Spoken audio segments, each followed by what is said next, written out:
Ladies and gentlemen, good afternoon, and also to my teacher. My name is Favon Oliver from BSIS, and I school in Biliran Province State University. And I discuss the topic about climate change and international policies. Climate change and international policy introduction. Climate change is one of the most pressing global challenges of the 21st century, profoundly impacting the environment, economies, and society worldwide.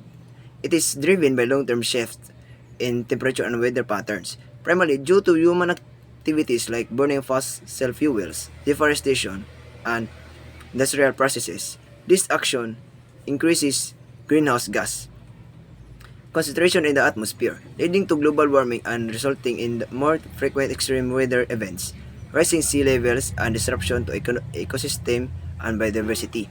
Addressing climate change requires coordinated international efforts that affects transcend national borders. International policies are crucial for mitigating climate change and adapting to its impacts. These policies are developed through multilateral agreements at reducing GHG emissions, promoting sustainable development and enhancing resilience to climate impacts. Key international agreements such as the United Nations Framework Convention on Climate Change or UNFCCC, the Kyoto Protocol, and the Paris Agreement are significant milestones in the global fight against climate change. The Paris determined in the contributions or NDC aimed at limiting global warming to below 2 degrees Celsius above pre-industrial levels with efforts to limit the increase to 1.5 degrees Celsius. The effectiveness of international policies hangs on the commitment, cooperation of individual countries, the availability of financial and technological resources, and must address issues of equality and justice, ensuring support for the most vulnerable population who are often the least responsible for climate change but most affected by its impact. This introduction sets the stage for the comprehensive examination of climate change and international policies, the challenges, success, and future direction of global climate governance. So, climate change refers to significant and lasting changes in global or regional climate patterns over an extended period. Typically, decades or longer, these changes are primarily driven by human activities, particularly the emission of greenhouse gases such as carbon dioxide, methane, and nitrous oxide, which trap heat in the parts of the atmosphere leading to the warming of the planet. Next, I have four key aspects of climate change. First is temperature rise. The Earth's average surface temperature has been steadily increasing, resulting in changes to weather patterns, rising sea levels, and melting polar ice caps. And the second is extreme weather events. Climate change intensifies extreme weather events such as hurricanes, droughts, heat waves, and heavy rainfall, leading to devastating impacts on ecosystems, infrastructure, and human communities. And the third is ocean acidification. Increased carbon dioxide levels in the atmosphere lead to ocean acidification, posing threats to marine life and ecosystems, including coral reefs and fisheries. 4. Biodiversity loss. Climate change contributes to habitat destruction and loss of biodiversity as species struggle to adapt to rapidly changing environmental conditions. To international policies. The international policies refers to agreements, treaties, and protocols established between nations to address shared challenges and pursue common goals.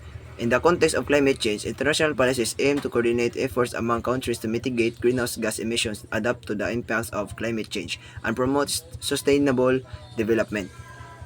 I have four key international policies related to climate change.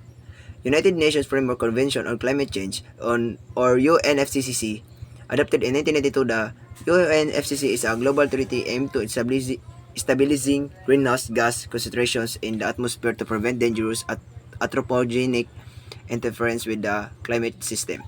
And the second is Kyoto Protocol, established in 1987 under the UNFCCC. The Kyoto Protocol states binding emissions reduction targets for industrialized countries aiming to reduce their overall greenhouse gas emissions. The third is Paris Agreement, adopted in 2015. The Paris Agreement is a landmark international treaty that seeks to limit global warming to below 2 degrees Celsius above pre-industrial levels, with the efforts to limit the temperature increase to 1.5 degrees Celsius. It includes voluntary emissions reduction commitments from participating countries known as nationally determined contributions. And the fourth is Green Climate Fund or GFC. Established as part of the UNFCCC, the Green Climate Fund provides financial assistance to developing countries to support climate change mitigation adaptation projects. And lastly, we have a conclusion and image of the climate change and international policies. Conclusion is climate change represents a significant threat to global stability and sustainability, necessitating a coordinated international response. The impacts of rising temperature, biodiversity loss underscore the urgent need for effective policies and actions.